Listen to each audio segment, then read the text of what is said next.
Welcome to the Harry Jez Rugby Language channel. Today, do I think that AI will completely replace the need for human language learning?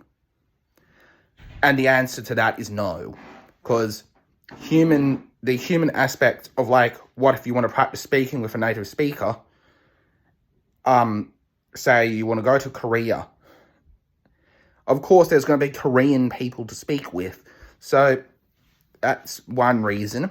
And what if the AI breaks down? Like yes, there might not be the need in future for translation services, but what if the AI breaks down? So, like, say the robot has a malfunction. And it's also good to have some human interaction.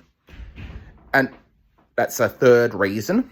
The fourth reason is, like, the AI generated sentence won't pick up on the nuances of the language.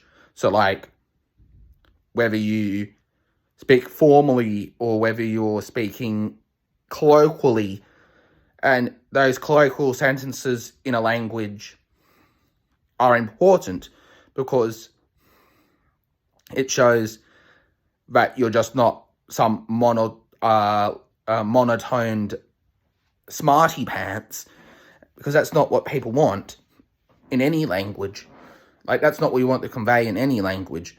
So that's just my reasons for a couple of reasons for why AI won't take over.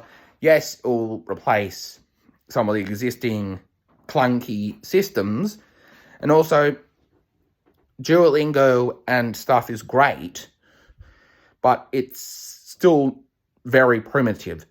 So